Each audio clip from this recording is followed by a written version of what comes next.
Dobrý den, milí posluchači. Vítejte u dalšího pokračování našeho kázání nad tím, co Ježíš pro nás vydobyl na kříži. Dnes se budeme zabývat 8. a 9. výměnou. Pojďme tedy k té 8.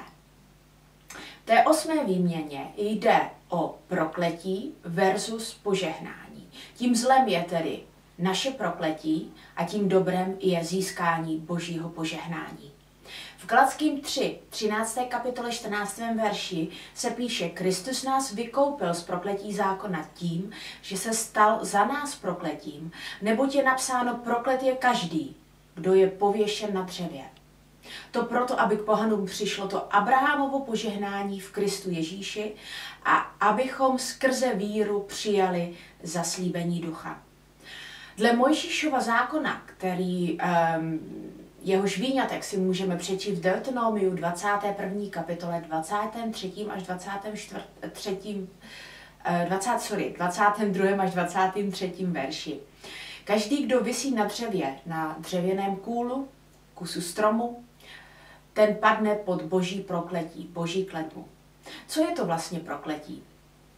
Další úryvek z Deuteronomia 28. kapitoly 15. a 68. verši popisuje prokletí jako ponížení, neplodnost, nemoc ducha, duše i těla, selhání v rodinných vztazích, chudoba, prohra, zdrcení, sklíčení, všeobecné selhání, boží nebylost, zavržení.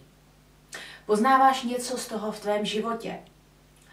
Pak je možné, že příčinou tvých problémů je prokletí.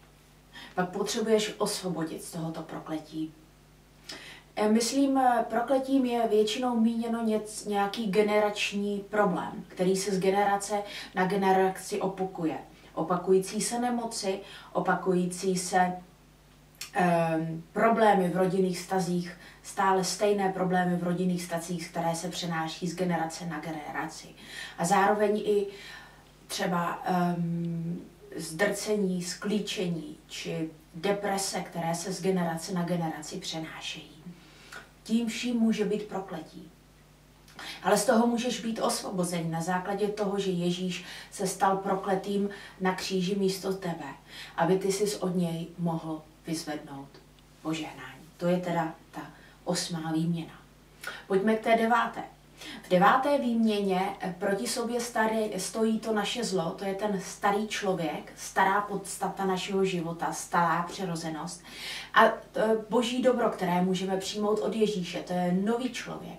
Nový člověk, který žije z ducha, který se řídí božím zákonem. Bible říká Římanům 6. kapitole 6 až 7 a víme, že náš starý člověk byl spolu s ním Ježíšem ukřižován, aby tělo hříchu bylo zbaveno sil a my už hříchu neotročili. Vždyť ten, kdo zemřel, je zproštěn hříchu.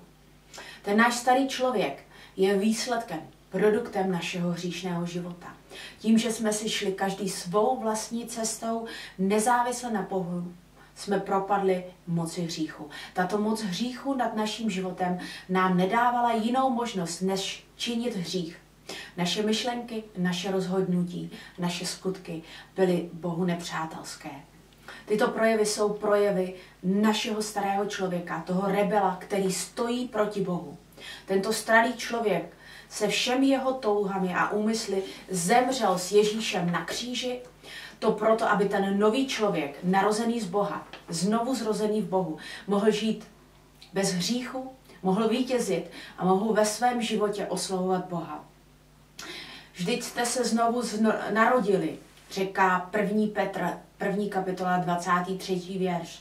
Narodili jste se znovu z nepomíjivého semene. Nýbrž z nepomíjivého. Skrze živé a na věčnost zůstávající slovo Boží. Nenarodili jsme se z něčeho, co pomíjí, narodili jsme se z nepomíjivého, věčného, z živého, za kterým stojí Bůh, je to slovo Boží. Žádný, kdo je narozen z Boha, říká 1. Jan 3.9, nečiní hřích, protože v něm zůstává boží símě, boží zárodek. Nemůže hřešit, protože se narodil z Boha. Neboť vše, co se narodilo z Boha, přemáhá svět, vítězí nad světem, říká 1. Janův 5. kapitola 4. verš. Jak budeš žít?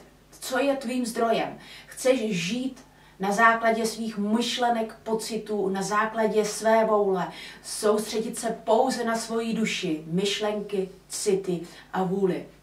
Nebo chceš využít toho nového zdroje, který, když si přijmul Ježíše Krista, je v tobě.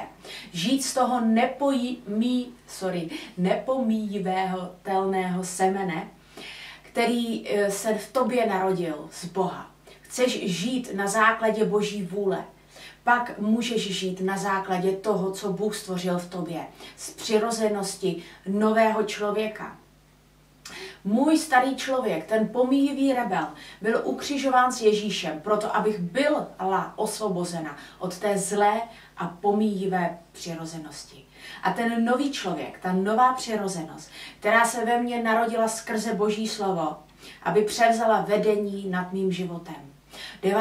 výměnou tedy je, že na kříži byl usmrcen tvůj starý člověk, proto aby si mohl ožít novým člověkem, k novému životu.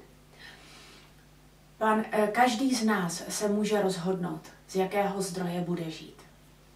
Chci žít jako ten, který patří Bohu a chce využívat těch božích zdrojů. Chci žít na základě svojí vlastní vůle, nebo chci žít na základě Boží vůle. Já jsem se rozhodla, já chci se učit Boží vůli a chci žít na základě Boží vůle, protože vím, že moje vůle, moje myšlenky a moje city jsou pomíjivé a nedostatečné pro ten nový život, který oslavuje Boha. Jak se rozhodneš ty, milí posluchači, chceš žít z toho nového zdroje nebo z toho starého? Rozhodnutí je na tobě, ale Bůh ti nabízí nový život. Jak se rozhodneš ty?